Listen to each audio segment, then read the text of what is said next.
Përshëndetje, do të flas pak për modelin ekonomik sepse mendoj se është pjesa më e rëndësishme e Kushtetutës së re. Këto vite kam shkruar 10 artikuj mbi Kushtetutën dhe modelin ekonomik. Por kuptoj që sfida më e madhe është të shpjegosh thjesht për qytetarët. Kjo është sfida, kështu që do mundohem. Po nisem nga ajo çfarë perceptojnë vetë njerëzit. Nëse ti pyet një qytetar mesatar sot se cili është problemi kryesor në vend, të gjithë përgjigjen në kor. Korrupsioni, korrupsioni, korrupsioni. Por fatkeqësisht problemi është më i thellë se kaq, sepse korrupsion ka kudo.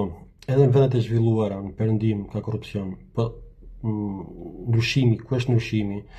Ndryshe është të vjedhësh një pjesë në fabrika që prodhon për shembull. Ndryshe është të shesësh uzinat për skrap, të shesësh naftën, minierat, bankat e çdo aset kombëtar.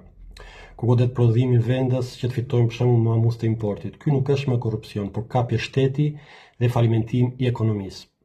Sepse ekonomia e një vendi nuk ngrihet me fasoneri, byrektore, parukeri apo rezorte. Këta kanë shitur e bllokuar sektor strategjik të një vendi. Edhe po të vinë nesër një qeveri me duart pastra, me engjë, nuk mund të bëjë dot asgjë, se i ka duart e lidhura. Pse? Sepse kapitalizmi ngrihet me kapitalin. E Shqipëria sot nuk ka kontroll mbi kapitalin kombëtar që ta orientojë drejt prodhimit, sepse sektori bankar zotërohet nga të huajt që nxjerrin fitimet e kursimeve me norma interese të lartë, por gjithë kursimet e shqiptarëve nxjerrin jashtë Shqipërisë, ashtu sikur bëjnë me fitimet mbi naftën, mbi minierat, telekomunikacionin etj. Apo si na ka fundosur me borxhin e huaj, kur paguajmë sot më shumë interesa për borxhin se sa harxojmë për shëndetësi dhe arsim. Prandaj këtu problemi nuk është thjesht se duhet rrëzuar sa më parë qeveria, si e korruptuar. Ajo po, që duhet rrëzuar sa më parë, por nuk mjafton me kaq. Pse populli në protestë do të kërkojë me forcë një kushtetutë të re, një kushtetutë që dikton një model juridik dhe ekonomik sovranist, e jo më koloni ekonomike financiare si sot. Çfarë do të thotë kjo? Fatkeqësisht, kasta çoj vendin nga një ekstrem në tjetrin, nga parulla bëjmë Shqipërinë me forcat tona, në ekstremin do na bëj bota, se do vinë njësimet e huaja. Sikur bota ishte një oazë paqeje, të gjithë po bëjnë gardë se kush do zhvillojë Shqipërinë. Vetëm Sylesht e besojnë akoma këtë përrallë pas 35 viteve, sepse bota ka qenë dhe është arenë konfliktuale, është luftë, se kush zotëron burimet natyrore dhe tregjet. Mjafton të shohim luftrat me Iranin apo luftrat me Venezuela apo konfliktet, rivalitete Europë me Kinë etj. Por edhe njëri me bonëse kupton që asnjë vend nuk do që ti të industrializohesh e të krijosh vlerë të shtuar në vend. Për shembull, si do ndiej Italia, rafineritë italiane nëse ti proponon vetë naftën dhe shetin me nën produkte 3 fish më shtrenjtë? Si do ndiej Gjermania nëse ti nuk e shet më bakrin si zhavor, po bën tela kablla, duke rritur vlerën e shtuar, duke marrë fitimet për vetë, apo Amerika, nëse kursimet tua nuk shkojnë drejt BlackRock, po për zhvillimin tënd. Ku do i sheste Franca produktet e veta nëse ti prodhon vetë plastikën, qelçin, gozhdën, pra ti krijon të mberzoti i tregut vendës? Ose si do ndihet Greqia nëse ti bën portën e Durrësit duke rivalizuar Pireun? Sigurisht asnjë vend nuk do të humbas avantazhin që ka. Ky është realiteti.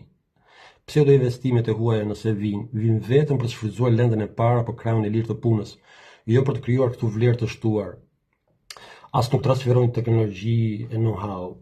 Ato vende që e kanë realizuar me sukses këtë gjë, për investimet e huaja, e kanë bërë sepse është shteti aktiv, është shteti që i kontrollon i orienton investimet e huaja aty ku duhet. Jo koncesione multinacionaleve, por joint venture, 50-50, 50% me 50% me shtetin ose ndërmarrje shqiptare, që krijon teknologji në vend, që krijon kompetenca në vend, që krijon inxhinier në vend, e bashkë me vlerën e shtuar, e punësim të qëndrueshëm dhe me cilësi. Pra shteti që në fillim do të ngresë sektor strategjik, sepse lekët janë aty janë lekë, aty krijon miliardat që pastaj duhen për çarkulluar në ekonomi. Pastaj duhet detyrosh mamus të importit, ndryshojnë kursin e të fillojnë të prodhojnë gjërat në Shqipëri, gjërat elementare, se kemi një vend me pasuri e klim që mund të prodhojë gjithçka, edhe fazën e parë të kapitalizmit mund ta realizojmë brenda pak viteve. Po them tani të prodhojmë autotraktor si dulla, por gjërat elementare pse jo, gjërat për konsum të përditshëm. Kështu do zvogëlonim deficitin tregtar, do të hapim qindra mira vende pune me cilësi, ku diplomuarit nuk do të bëjnë me kamarier apo të ikin jashtë Shqipërisë, apo të presin punësim në shtet. Do të trefishojë buxheti, duke trefishuar rrogat e pensionit, spitalet e shkollat, administratën e shërbimet sociale, do rritet kështu kërkesa agregate në vend. Por dhe njëherë, është shteti që nis fazën e parë të kapitalizmit, të industrializimit, hekuruzat, gasifikimin e vendit, rafineritë, uzinat e portat. Kështu ulet kosove sistemike në vend e mund fillohet të prodhon me eficiencë e efikasitet. Jep se shteti ka për detyrë të rimarrë kontroll bankën kombëtare për politika monetare ekspansive, të hapë dhe bankë publike për zhvillim, që mund të kanalizojë miliardat në drejt prodhimit vendës.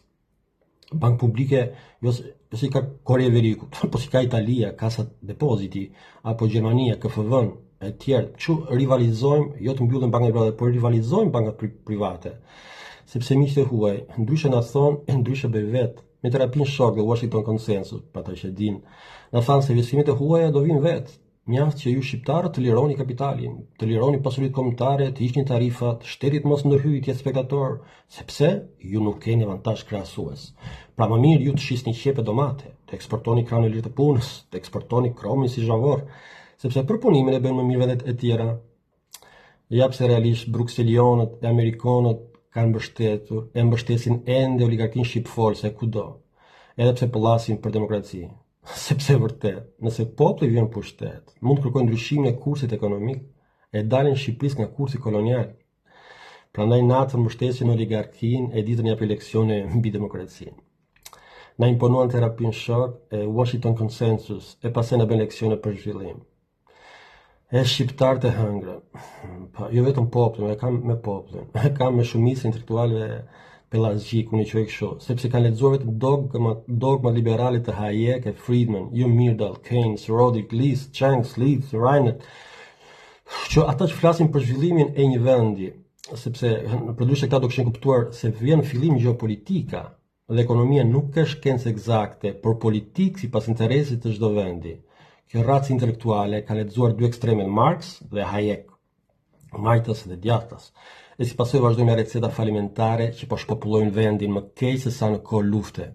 Prandaj, na duhen urgjentisht intelektual, jurist, ekonomist, sovranist, jo ata mes dy ekstremeve, por intelektual patriot e kurajoz për një ligjërat të republike, për shtruar një ligjërat republike demokratike. Për shembull tani është vetë Amerika që po del kundër modelit që imponoi botës, Washington Consensus dhe globalizmin, duke vënë tarifa për mbrojtjen e prodhimit vet. Ne keni parlamentin, sidomos përmes akteve dhe politikave proteksioniste të administratës Trump, si tarifat e ardhshme për miçelikun, aluminin, mallat e importit kinez. Apo dhe Europa, që subvencionon bujqësinë pa pikë turpi, subvencionon bujqësinë e vet, duke na goditur neve të vetmi sektor ku mund të mbijetonim. Pra dhe njëherë, lufta është se kush mbijeton kapitalizmin e xhungull të dashur miq, dashur shqiptar, sidomos kapitalizmin neoliberist globalist. Ja pse çdo vend duhet të ndjek atë model ekonomik që përshtatet vendit të vet në atë moment historik, në atë fazë të zhvillimit të ekonomisë. Për shembull, edhe Gjermania, Italia, Korea e Jugut, madje edhe vetë Amerika nuk u kryen me politika liberale si na thonë neve sot, por me politika proteksioniste. Kush ka lexuar Park Hamilton, Alexander Hamilton apo Henry Carey, arrin të kuptojë këtë gjë. Por kur arrin stadin e zhvillimit, pastaj u leverdis ekonomia liberale, politika liberale. Këtu shndron problemi me intelektual shqiptar, se kujtoj se ka vetëm një recetë unike për çdo vend, dhe prandaj nuk duan të dëgjojnë se ka disa modele alternative për zhvillimin e një vendi, sidomos në hapat e parë. Por ato që nuk do ta bëjë elita, do ta kërkojë vetë populli një zëri.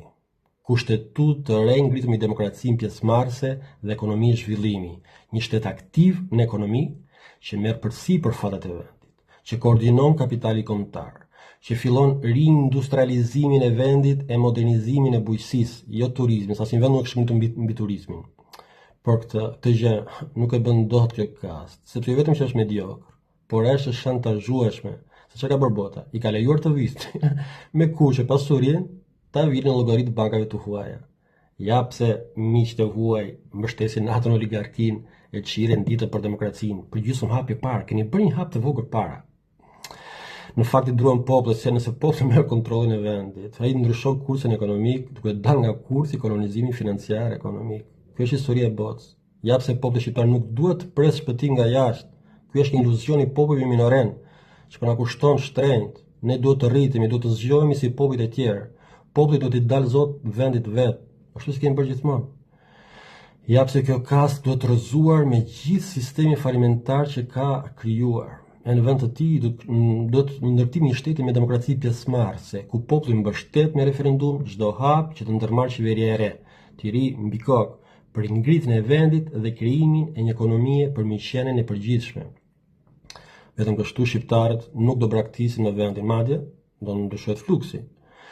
Do kthehen më të mira punëtor, student dhe biznesmen që ju siguroj kam mira jashtë që punojnë në Perëndim mund të rikthehen kompetencën e tyre para detyre në Shqipëri. Dhe kundërta, nëse protesta redukton kërkesat vetëm tek emrat, atë Shqipëria humbet një tjetër rast.